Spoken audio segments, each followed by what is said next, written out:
Broadcasting live from the Business Radio X studios in Pensacola, Florida, it's time for Pensacola Business Radio. Now, here are your Business Radio X hosts. Hey guys, Keith Overt here, broadcasting live from Business Radio X studios here in Pensacola. And this is a How to Keep Your Data Safe, sponsored by Konika Minolta. And I'm going to turn it over to TJ. So I get to observe more today, which is great. So? I'm going to try. All right, you got to help with some of the questions because you got the cheat sheet. I do have the cheat sheet. Okay. So, good morning, by the way. Welcome. Good morning. Thank you very much. Yeah, I'm TJ Edwards. I'm with Konika Minolta here in Pensacola. I cover the Panhandle here for Konika Minolta and All Covered, our IT services division. And what we want to talk about today is, how are companies securing their customers' data? We got a lot of things going on here at Christmas. People using Samsung Pay, they're using credit cards, they're using all that data, and there's a lot of stuff flying around right now. And some people are scared about hacks. And so we want to talk about how they're securing that and some of the regulations on how they have to secure it, how long they got to keep it, and those kind of things. Mm-hmm. And then what happens if they get sued, if they get hacked, and how does that situation, what does that look like on the back end of it? Mm-hmm. And that Sally size at that point, right? Yeah, That's a big deal, right? So we got a few experts around here that's had experience in those areas. Hopefully none of them have been hacked yet. And if they have, then they can painfully tell us that situation and how they litigated through that as well. So what I'd like to do now is kind of go around the room and everybody introduce themselves, what company you're with. So we'll start with Rob over here. Well, I'm Robbie Henson. I'm with Saltmarsh, Cleveland & Gund here in Pensacola, Florida. We do IT services, IT audits for financial institutions, and pretty much any company now we're kind of venturing into as well. So we're on the technical side of securing your data. No math, huh? Not for me. Plenty of other people. Lucky you, right? So you're on the prevent side, right? On the prevent side. There you go. Proactive. There we go. Sally? Hi, I'm Sally Fox. I'm an attorney at Emmanuel, Shepherd & Condon, and one of the areas that I focus on is cybersecurity and how to deal with it if you get breached. Okay, so you're on the side after the accident happens. Side after, and also some preventative side, too. Okay, very good. All right, Reed. And I'm Reed Rushing. I'm a president of Beck Partners Insurance, and I've been basically studying and doing cyber for a couple of years now, and it's been an interesting industry to be a part of on the insurance side of things. Very good. I got some question for you too. So Stan Zimmerman, my right-hand man, so he's my software go-to guy for Konika Minolta, and let him introduce himself. Okay, so I'm Stan Zimmerman, and I cover, in addition to the area that TJ has here on Pensacola, I cover all the way over to Baton Rouge, but as he says, I'm what Konika Minolta refers to as an overlay. So I work on the software side and support a number of reps like TJ.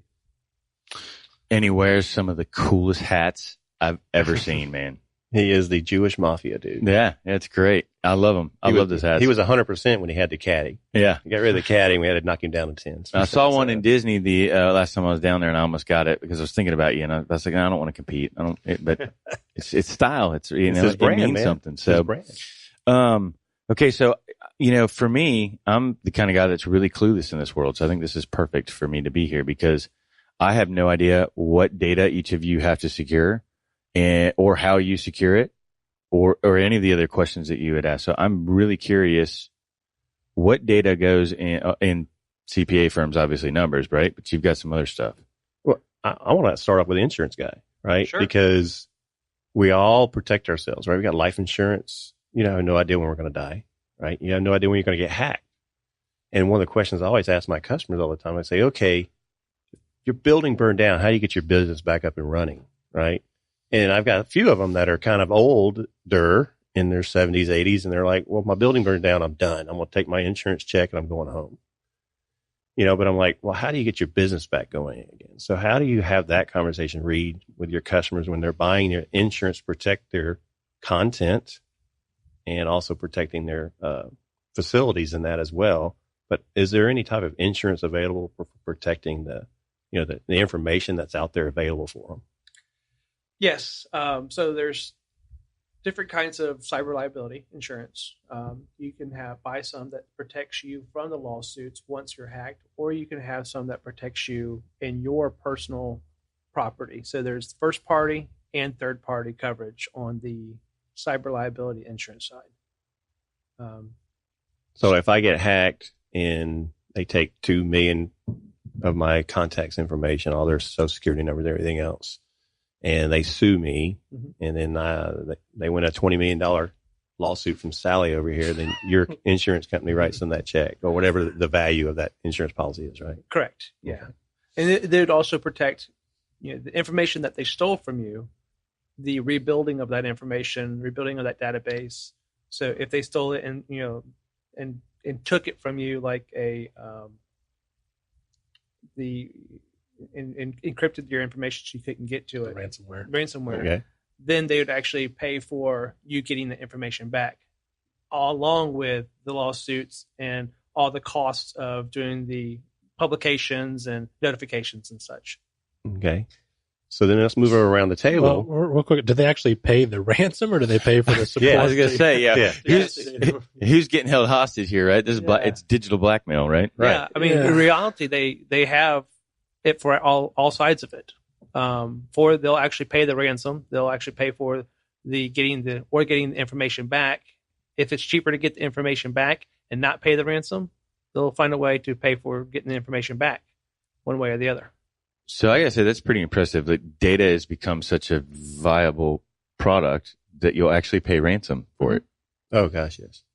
I mean, it's TJ's like, I'll definitely pay for mine, right? Yes, it's the viability of your company. I mean, without the information, in the copy business, we all started off, Xerox, our competitor, but thank you for inventing a really cool product. Mm-hmm. Kind of like Kodak, right? Yeah. And so we started connecting those devices to the networks in that. And so that's the reason why we have our all cover division now, our IT services in that, because back in the 90s in that, one of the things we used to say was, well, if we can control the wire, the network, and we can help influence them buying the copier that connects to it. Right. So that's the reason why back in the 90s, the copier companies and that started getting into the IT services and that, so that we could not necessarily control that, but influence all the purchases of everything that's hanging off of it. Right. And that, so that's the kind of reason why we branched out into that. But going back off of Reed's question over there, coming back over to Rob, so recovery of that data, he says they'll pay for that data. So talk about backups and how important in gathering that data and how live backups work and such. Or so what do you guys do? Backups are the best way to get the data. Whenever it happens, we try the last resort is to pay the ransom. We've never had to pay the ransom because then you're pretty much just enabling people and the hackers of what they're doing. If it gets to that point, it might have to happen. Backups are your best friend, and backups that are tested regularly to make sure they're actually doing what they're supposed to do. We've had incidents before where a backup itself got encrypted because they got cryptoware. It encrypted the server, encrypted the backup solution on site.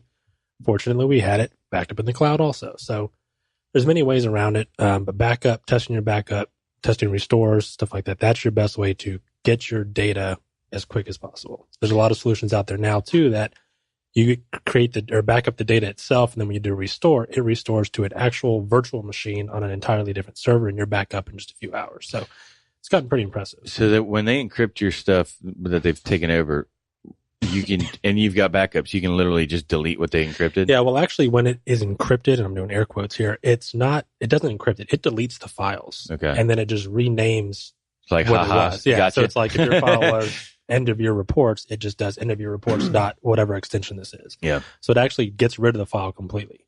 There have been times where you can go and download a free undelete program, and it can recover that stuff. Now it recovers everything you've ever deleted, so there's a lot of information that you don't need, but sometimes it gets you that one file you have to have for whatever you're working on. And the word free is scary too. The word free is scary because it always comes with its own caveats too. But the words everything I ever deleted is scary. Hey, I've seen your phone. Yeah. So, I mean, backups, and protecting yourself with training is more important too, because training your people for knowing what phishing schemes are or not going to these sites and having good hardware in your network so you can prevent outside attackers not having RDP. Knowing where you're vulnerable, right? Knowing your vulnerabilities.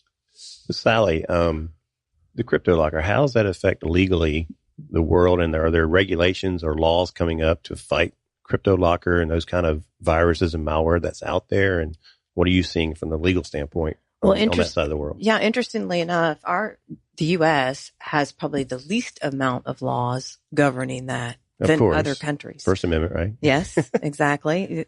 About 80 countries have very all-encompassing type of laws. The U.S. has done a piecemeal approach. So it has the HIPAA, with your health care information, your health insurance. It has fair debt collection practices with if you've, got debts and Social Security information, account numbers, things of that nature.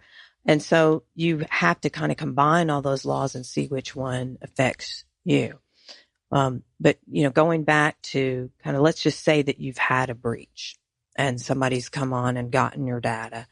And the ransomware, as I understand it, and you can probably speak to this more than I can, as I understand it, it's not really because they aren't, in theory, using your data for a purpose, such as I've got all your credit cards and now I'm going to go spend them.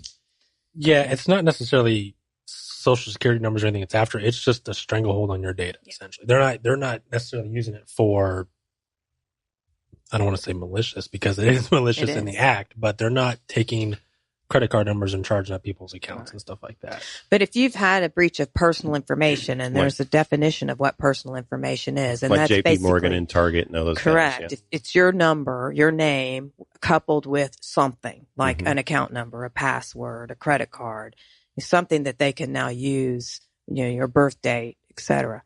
And if you've had that breach, then you have obligations to notify different entities depending on what the type of data is. For example, you have to notify a state agency, you have to notify a federal agency, you have to then notify the people that their data have been taken. And that can be very costly because if there's a breach, it's not usually like 10 numbers that are taken or 10 information. It's pretty much everybody. And so I know that Reed's Insurance will cover that notification process because it can be extreme. And it also requires you, depending on the type of information that was hacked, to print that in the media. And I'm sure I know I had a Target card. I got the letter. I saw it in the paper. That was all generated by Target because of the laws that require them to respond. Did you shred your card just to make yourself feel better? I don't think it helped. Right. They sent me just a new made you one, feel though. good, right? Yeah, It was maxed out already. Wasn't it? It's already you go for the bank account. There's no money in it, right? That's right. When I use my last check, I'm out of money. Yeah. But one of the things that we can help with is if you've had a breach, determining one, whether you have an obligation, two, what that obligation is, and then help you implement it. And hopefully you have insurance so that it covers the cost. But because it can get quite pricey to comply with the notification process. So that's unrelated to getting the data restored and your customer confidence restored and all those things. So you're a law firm, you're an insurance company, and you help protect the financial piece of it. You help protect the legal piece of it. And you said that you help them recover that information or to determine if they have a breach. So does your firm have their own IT company, or do y'all contract with somebody, like Rob over here, and that does the e-discovery pieces of that? Or how do you help with that when you say that? So typically people come to us, they already know they have a breach, right? They've discovered they have a breach, and their question is, what legally do we have to do? Who do we have to tell? Yeah, who do we have to tell? Who do we have to report to? And then that's when we start getting involved. We can help you say, this is who we have to report it to. And we can craft the documents to give notice, draft the letters, and help with that to the consumers and the customers, and things of that nature. So the other part of this show or this talk about was what you're doing today. And Rob will probably speak more to this than anybody will, but I'd be interested in like insurance companies, and you're also Beck Properties, which is real estate. So you're collecting a lot of personal information. I had somebody. Yeah, that's like the firstborn, man. Yeah. Right. So they're collecting, everything about your company, about, where you worked the last 3 years, your Social Security numbers from you and everybody else that you're going to put on the list. And, I had a mortgage company. They wanted me just to email that to them the other day. And and I'm not going to use my work email because it's personal information, and I'm doing that. So then I've got my personal email, and I'm still hesitant about that as well. So how do y'all go about collecting that information to make sure that it stays secure and your customers are comfortable providing that information to you? Probes. Use a mail service, or is there anything digital about it? Go old school, right? No, I mean, we still have a lot of digital documentation. We do transmit a lot of things over the internet because of what we do. Social Security numbers, and personal information, date of birth. I mean, if you've done a personal auto policy anytime recently, they're asking for your social security number, your date of birth, your driver's license number, your address, everybody who's in your household, all that information. So it could be quite scary if your client is emailing that to you unsecurely. We do require or request, would we ask for that information, either do it over the phone, so it's not digital, but it goes into our agency management system, which is cloud-based, and that is secured. But if they don't want to do it that way, if they're going to email us or fax us or whatever their driver's license information, we do ask them to do it securely. We typically will provide them a solution for that, or ask them if they have a solution. But yeah, and there's all kinds of information that goes back and forth in our organization when it comes to private information that can easily be taken. That's funny you say it, because last call we had here, or the conversation here, we were talking about fax and how that's growing again in my industry, and how people are starting to buy fax. We're starting to manufacture more fax machines now, because when's the last time on the news you heard somebody's fax got hacked, right? And so that's a growing thing for us. But Rob, talk a little bit about how people can get information to your bank, your credit union, or a mortgage company, or even an auto guy trying to buy a car, how you can get that information to them securely. If they don't want to tell them over the phone, they want to, send it to them, besides putting it in an envelope and having somebody just steal that out of the mailbox. So the most common people aren't going to have their own solution to do that. I know, like with our office, if we're sending account numbers to somebody, it's automatic. We have an email system that scans every email for account numbers or social security numbers, and if it sees it, then it encrypts it. Personally, you kind of don't have a solution, because your email is just going to go through a Gmail or a Yahoo, most likely, and it's probably going to be what's called POP, Post Office Protocol version 3, and it's not going to be secure when you send it. Don't forget about AOL, man. And it's hard to secure yourself that way. The best way to do it is over the phone. If you don't want to do it over the phone, you have to make a drive to the office. It's not friendly for people out there to send social security numbers and stuff. Adobe, actually, this might conflict with something you have, but they have the e-docs now, which are all with our. We use it ourselves. Which all signed. I had to do a mortgage refinance myself, and it was all done through there. I mean, it's worrisome. I worried about it when I was going through the refinance process, just because I question those things, because there's the things that we look for. A lot of people won't look for that thing, and that's where your issues come up, because they're just sending social security numbers to whoever. So, phone or go in somewhere. The one thing people can't fake is your voice. This is hopefully. true. Hopefully. Well, yeah, and I would think that giving it over the phone is. I'm thinking, they pick it up in the airwaves or whatever, right? Yeah. So I wouldn't think that would be a secure, viable option. Well, most people just don't trust who they're talking to on the other side. Right. You mean there's not really a Prince of even? Yeah, I mean, you get the phone call and the caller ID, it says Discover Card, but you're like, is it really Discover calling me? I'm not sure if it is or not. Right. For us, the other thing that we see a lot of, where's the biggest hacks and where the biggest data penetrations come from, or conflict, or, the result of that. And it's internally, right? It's internally, an internal person stealing information in that. And I want Stan to talk a little bit about, we have a solution that we do, and it combines together with what you guys are doing over there, Sally, with e-discovery and that. And it's called Doc Audit, and it loads on all the copiers. Everybody's scared about the copiers. The 60-minute report that came out like 08 or whatever, that talked about every copier has all this data and everything on it. Well, Konika Minolta, we came out with a solution called BizHub Secure, and it wipes the hard drive clean. So there's nothing on the hard drive. As soon as the job is over, it wipes it all out. So it's completely secure and clean. Well, our lovely lawyers over there are like, well, we want the opposite side of that. We want to know every single thing that's being done on that copier, and we want a copy of it. So we have a solution called Doc Audit, and basically everything that comes through that copier, whether you scan it, print it, fax it, or do whatever, it takes an image of that and puts it into a database. So Stan, you talk a little bit more about Doc Audit, or some of our other competitors have similar things to it. Ours is called Doc Audit. So how do you protect yourself inside of your company from internal hacks? Right. Yeah, so this is more of a class of products as opposed to Doc Audit. Just happens to be one of the ones that we use, but there are a lot of output management solutions that allow us to track what's going through that device, to see what's been printed, to recreate the document if we need to. We're not just looking for documents from a security perspective, but we can also help control some of the costs.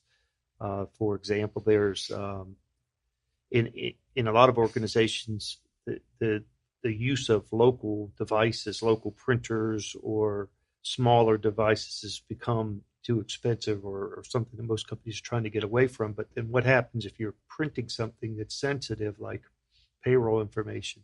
So what a lot of these solutions allow you to implement is called follow me printing. There's a number of different names for it, but it's a way of releasing those print jobs at the device with the user's either a 4-digit code or an ID badge or a thumb scan or eye scan. Blood of the firstborn. Yeah. But this way, at least the documents aren't sitting out on that Sure. device. They're actually released at the time that there is somebody, or that you're standing there. So, it keeps somebody else from being able to see those. That's Right. another good way of securing. Which, the Internet of Things, we talked a little bit about on the last show, but, Right. and then before, we had that show, we had a couple other guests on, and Calvin was filling me in. That last hack that was the big one, right? Came from a camera, a piece inside a camera from a drone or something. And they took that technology and they reversed it and sent out the hack. So it was like, it's no longer the laptop or the keyboard or even the copiers now, right? Yeah. And the phones. Yeah. And today it's not all about, keeping yourself from being hacked. You're going to get hacked. It's all about having the legal and the insurance and the IT pieces in place. I'm pointing at everybody, people on the radio, for our guests that are here, having the solutions and the infrastructure. And that infrastructure is everything from the legal side of it, the insurance side of it, and the IT piece side of it to whole, so that you know how to react to it and how that happens. Right. And educating yourself and getting yourself up to speed. Okay. So let me just throw this out there. As a small business owner, as a startup company, just a year old, I didn't have all of this structure put in. Now, luckily we're in a place that had it put in for us, right? But what are some options from everybody here that I can come out of the gate as a small business, low budget, and really make this happen? Do I need a certain thing in the building to make sure it works? Do I need cloud or whatever? And then what's like the eco policy, right? Right. Well, I know from the legal standpoint, there are a lot of resources out there that are free that can teach you as the business owner what to do for your own business as well as your employees. There are training programs, government, the U.S. government and the state of Florida and some smaller groups have put amazing amount of internet data available for you to teach you how to train your folks. Now, that's not the piece for the firewall Right. and stuff like that you're talking about. But what it does is, for example, the FCC, the Federal Communications Commission, has a planning guide. If you're a small business, you can tell it what you want, what you need advice about, and it gives you a host of free resources that will tell you how to do it. One of our biggest gaps in our firm, and I think with other clients that we have, are emails, what you were saying, because all of our breaches have occurred when someone got an email. And I know that many companies are doing tests. They're doing spam email to see if any of their employees will open them. Sure. And I would say 100% of the time, some employee opens it. Robbie sent me 2 this morning and I opened them. All of them. No. Every time. Yeah. Because- We do some of that testing actually, and we have had a lot of very positive results. Positive for us, not for the Positive, bad for the company. Right. And it's every time we do a test like that, it's going to happen. And what I always tell them is your people are your biggest weakness, and that's because they just trust people. Yep. I mean, it's just how it is. So Human element. exactly, Absolutely. exactly. As far as securing yourself as a small business, IT, you're going to have to spend a little bit of money. Firewalls. Okay, but define a little bit, because in IT world, that's usually a couple grand, right? No, not a couple grand. You can get a firewall for a couple hundred. Okay.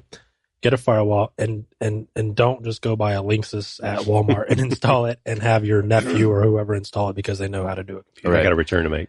Yes, exactly.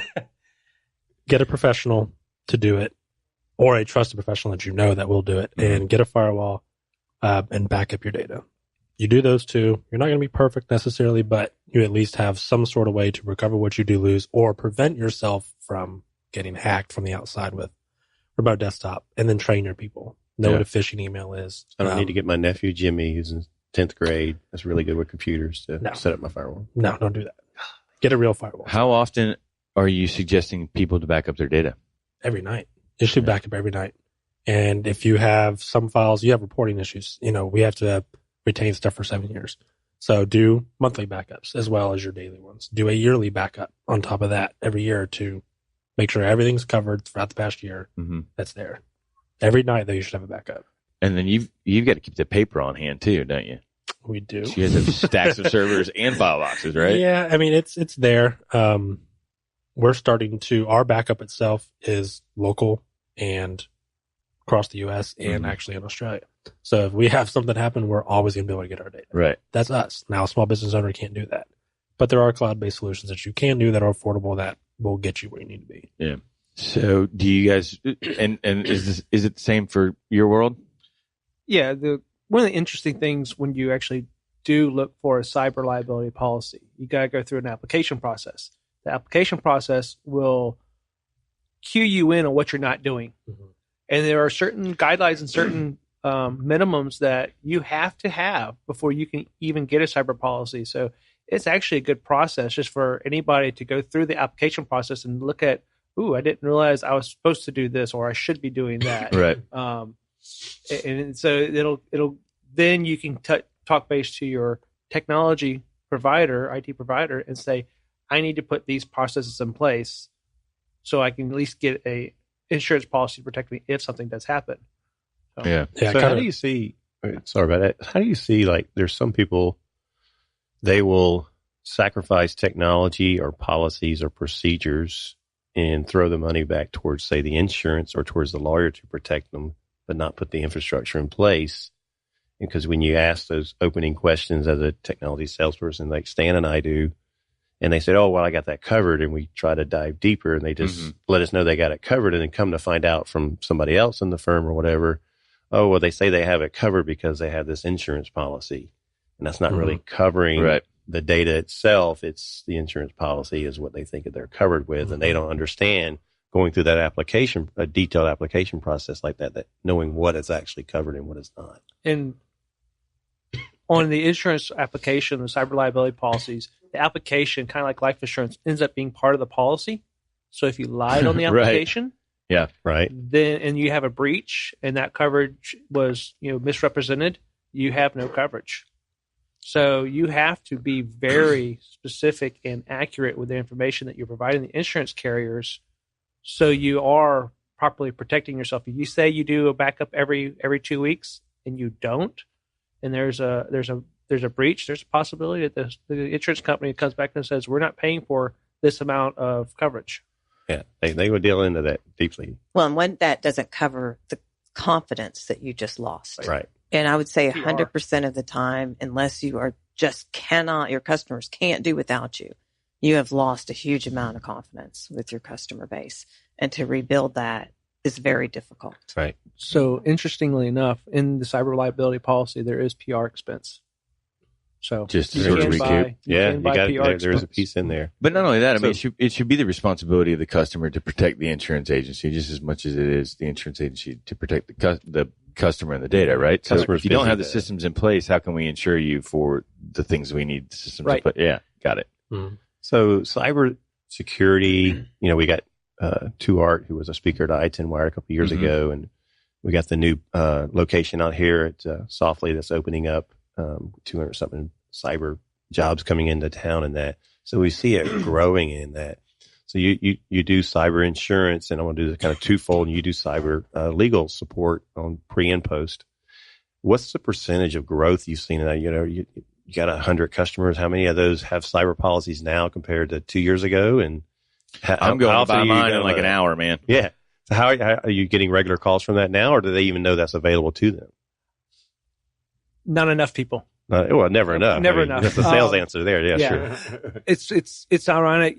Just kind of like what you said earlier about when you start diving into the questions, they all think, oh, I've got it, or I've already thought about that Walmart firewall. I'm good. Yeah. And when you get down to it, most people are, even if they do have a cyber policy, they bought it 4 or 5 years ago, and the policies and everything has changed.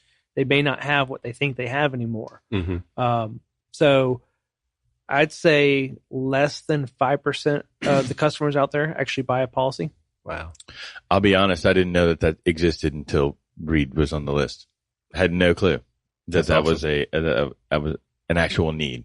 I mean, I get it, but I just I don't think about it for the small companies, but I mean, even like, the flower shop, they're handling credit cards though. Mm-hmm. I mean, they have an issue there they have to do. And what most people think is, well, I have a vendor that does my credit card, so I'm protected. And they don't realize that protection is not there for their breach of their customers' data. It's Sally can attest to this. If I'm this flower shop and I have my credit card vendor and I get breached and my credit cards of my customers are hacked and used for something, it's my responsibility. I can't push it back to the credit card company because in my legal contract, it doesn't cover for that. It is my responsibility as the owner. So, are you seeing more of those types of incidents on the pre and the post side? What I do know about the insurance is it's frankly not that expensive. Right. It's really a bargain, and not to push Reed, but I mean. That's what we're here for. Yeah, that's what we're here for. I got to tell you, it's way cheaper than I thought it would be. So most people, the flower shop owner, could say, well, I can't afford it. Well, you really can. Well, she said $20 million out of the gate here at the beginning of the show. So, I think a lot of things are probably cheaper, right? Yeah. I mean, if you're looking at the average flower shop, stay with a flower shop, and you buy a basic policy, not $5 million worth of coverage, but you buy, $50,000, $100,000 worth of coverage, it may only be $100, $150 a year. Wow. So it's relatively inexpensive for those people that are the small businesses. If you get a larger business, you do a lot more transaction, you do a lot more data, like insurance companies, you do a lot more, data transfer and stuff. Then it ends up being a little bit more expensive. But even for our company, it's a couple grand. I mean, and for what you're protecting, it's well worth it. And is that how the rates go, like frequency and then, size? It's basically the how many employees you have, what kind of revenues you have, what type of business you have, and what kind of procedures you already have in place. So somebody who is, gone through an audit, gone through all the, stuff that would protect you would be cheaper than somebody who just basically has a firewall. Or opened Robbie's emails this morning, right? Yeah. And kind of to touch on that, we did have a client who was looking at cybersecurity insurance, and they said, well, we need you guys to give us a penetration test and give us proof of our backups and our policy, just because that helped them with the policy itself. So, but to put that into perspective in terms of this area, in the last, let's say, 3 or 4 months, I'm aware of at least 2 of our clients that have had to pay ransom to get their data back, and the minimum they paid was $500. Wow. So earlier, though, when I asked, you have paper and servers, right? You have paper and digital. He's talking to Rob. People. You have paper and digital that you have to secure, right? Is there moving towards just digital? Are you going to not have to be stacking file boxes for 7 years? There's a push for it, but it's coming along. I think eventually it'll be that way, but we still have a large client base that doesn't trust digital, and that's fine. I mean, that's how they are. That's okay. Right. So they bring it in, and we'll work with them on that. But I think there's a push for it. It's just it's a couple years away. Probably. Yeah. Okay. Well, and as a lawyer, we drowned in paper. Yeah. I mean, so under our ceiling. There's nothing like the good yellow pad and a pen, though, That's right? Yeah. But lawyers are more and more going to digital. Right. And particularly when you finish a project for someone, trying to digitalize everything. The cost to go backwards, though, from years and years is pretty prohibitive. But going forward, we're trying to do everything digital. The court systems are now becoming more friendly to that. Yeah. And now you can actually show the judge a document digitally as opposed to handing the judge something. But the reality is, I don't know, I still like to read the news journal in paper. Yeah. I mean, people are more I comfortable like to hold with a book. paper. Yeah. Yeah, I like to hold a book. And if you're talking about trying to present a case in court, you have people that are just more comfortable with paper. If Right. you're showing a judge something or a witness something, yes, they can look at it on the screen, but it's just better in paper. So we still will always have, I think, paper no matter what. Yeah, I think with this business here and a couple of the other ones that we have, it's still very hard to move completely to digital, especially if we're doing layouts or looking at stuff or, like you said, reading. You're right. You like to have that in front of you. But I know with our agency, we're actually 100% data is digitized. I mean, we have no paper when it comes to files. We have no filing systems, no file cabinets, nothing. But still, things come in paper. You scan it, you shred it. Right. But you're right. You'll never get fully away from paper. I think the lawyers and the insurance industries put all their money into all the paper farms because both of them love to send out just tons and tons and tons of paper. It's billable hours, man. No matter how much we want to get away from One paper. way to bog down a lawyer, send them a banker box. Yeah, You send them a digital file, they can just scan it. They'll just I've seen people actually take a digital PDF and print it, and then rescan it. It's like, what's the number 2 thing genius. printed on a printer in an office? what is it? Emails. Yeah. It's the number 2 item printed. What's number 1? Internet. Yeah. It's just a picture off the internet or information off the internet. Yeah. Emails are number 2. If you look at the print log on the servers and that, it's emails. That's crazy. Right. The things that we designed to They just print be it able because to they want to delete. keep a copy of it for proof, protect themselves. CYA, right? Yes, sir. Yeah, people don't trust digital too. I mean, kind of just thinking back where you show a digital image for a judge, someone could question the authenticity of it sometimes. I mean, you just Right. never know. And if it's gone, it's gone. Right. Yep. Whereas Sally wins because she's got the file box in the back that has the original, right? That's right. Or the second original. That's right. So, moving forward in your all's world, excuse me, I would like to know, what do you all see as some of the best practices for securing the data or Backup. Yeah. Kind of like we touched on earlier. Backup is Backup. the best practice. Training your people. Yeah. Take a look at maybe your facility, like see where you stand. Yeah, facility training, backup, firewall, hardware. Get an audit I mean, done. it's, Have yeah, the get an audit. software- Yeah, have- get an audit. Call me. Get an audit. Have the software in place to for emails to do a pre-scan of the virus embedded software or the spam software. Spam filtering, right? Yeah, that's key. I mean, that's huge. I think on my spam filter, I get 250 spams a day that get filtered out. Right. Mhm. So, and then I get another, probably 100 just that don't get filtered out. But, That's why it took me so long to get in touch with you. yeah. That's a setting. That's a blacklist. Well, and, one of the things that I've seen happen with our clients on few occasion is everything is secure in the business. But then what happened is you have all your people that have All about the people. work from home stations Uh-huh, and yeah. their telephones and they're Laptops. connecting to the firm, and it got in that way. You guys are working on that exact issue right now, weren't you? Isn't that what you said last time? You've got part of the We had department one. that- We had one that was a laptop that had an issue.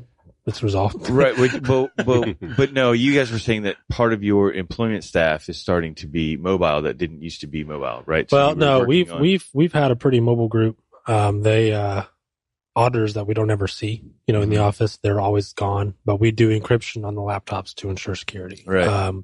We do regular training for phishing. I'll email my entire team, my entire office for about a 2-week span and do phishing. And still it happens.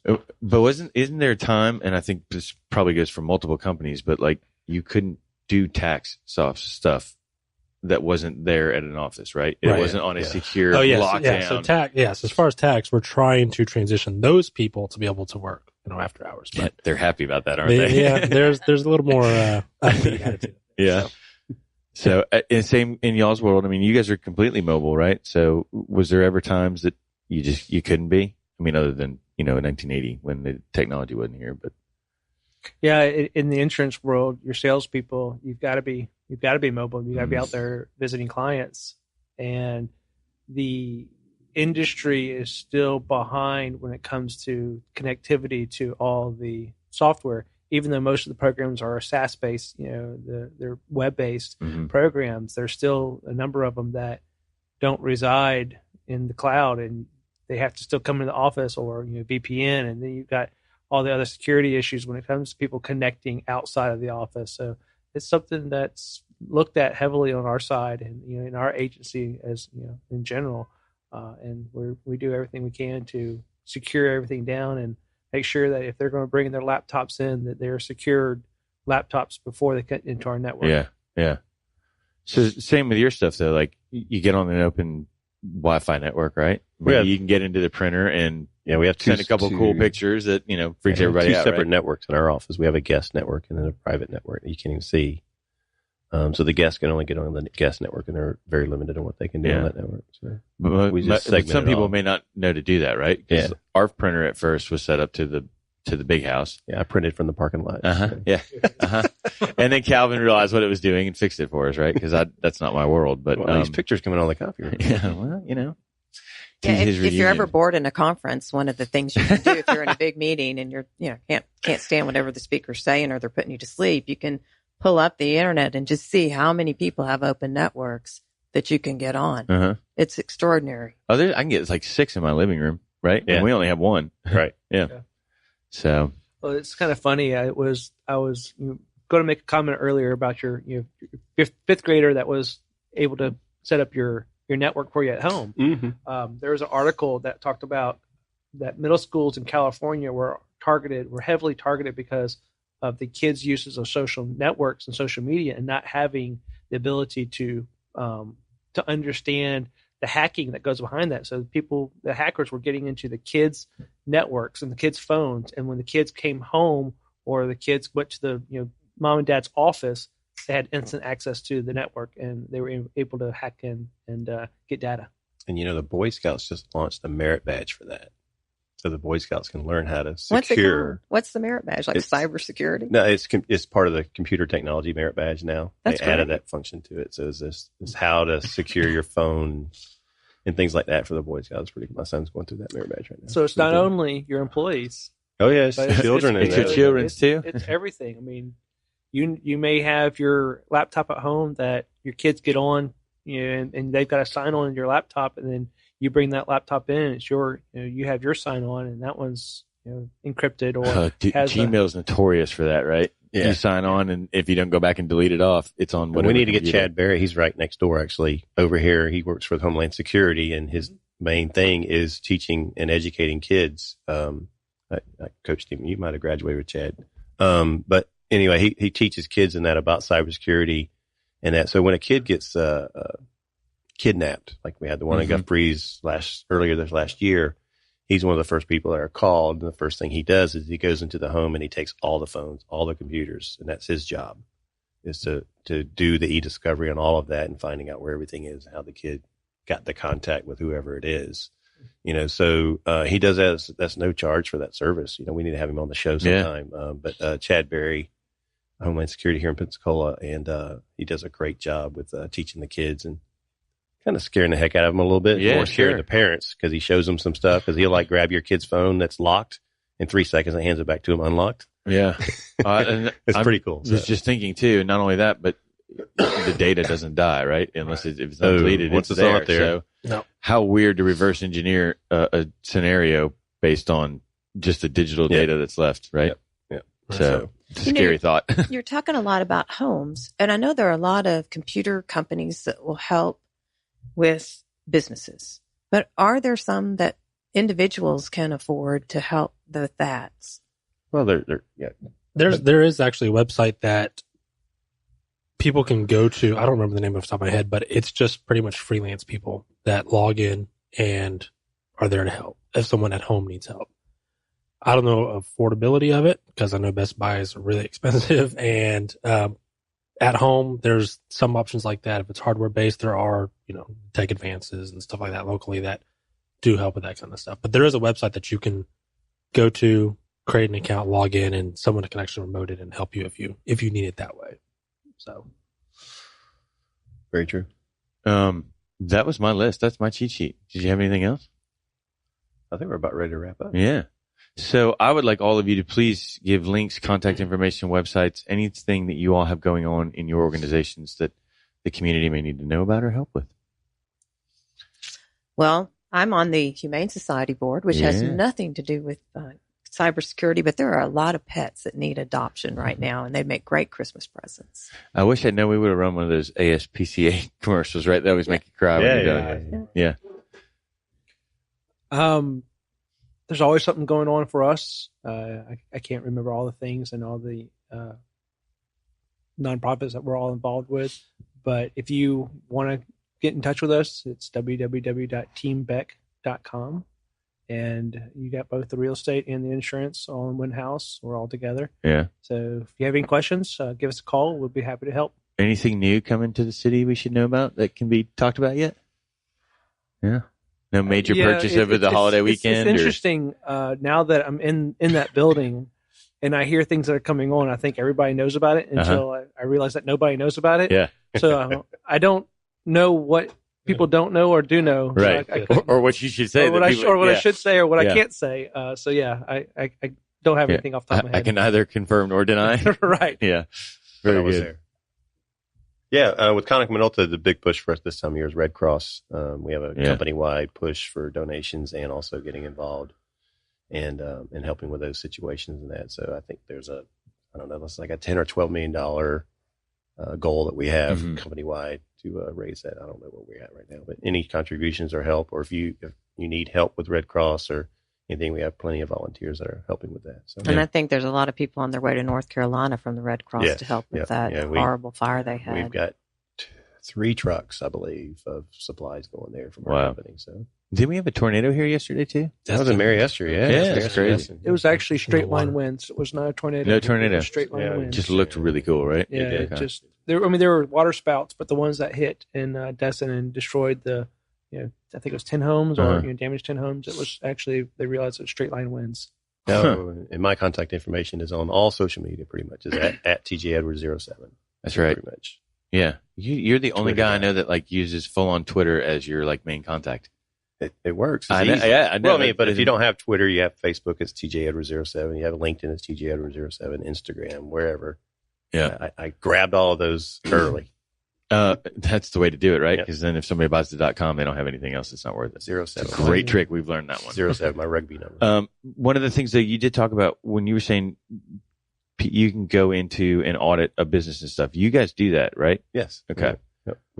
So if somebody needed to know vulnerabilities as you printed stuff from the parking lot to my printer, you guys can do that. We do. And then, do you guys do that, Robbie? Or we do. We used to focus on financial institutions. Now we're kind of developing that into medical and just any business in particular. We've done stuff for the university and things like that. So not just in-house for Salt Marsh or Salt Marsh clients. We do it for pretty much anybody. Yes. And our fair audit game, mostly, our audit mostly is it's focused on the printers and the copiers and where the vulnerability is there. We do pretty much everything. Internal scans, external scans, social engineering. Have you had your copiers looked at lately? We got new ones. I don't know. We went down that road last time. Did you? Okay. Contact? Robbie Henson, www.saltmarshcpa.com. The phone number there is 850-202-8300. That puts you right into our IT team with any questions you have, and we'll be there. Very cool. So I want to thank all of you for coming out. I appreciate it. Thank you, Keith. I know this is great. TJ got to talk more, and I got to talk. This is awesome. My voice is cracking now. So. You guys can find us at Pensacola Radio X on Twitter. You can find us at Pensacola BRX on Facebook, or you can find us on our webpage at pensacola.businessradiox.com. And this has been Pensacola Business Radio, where business is good and your work matters.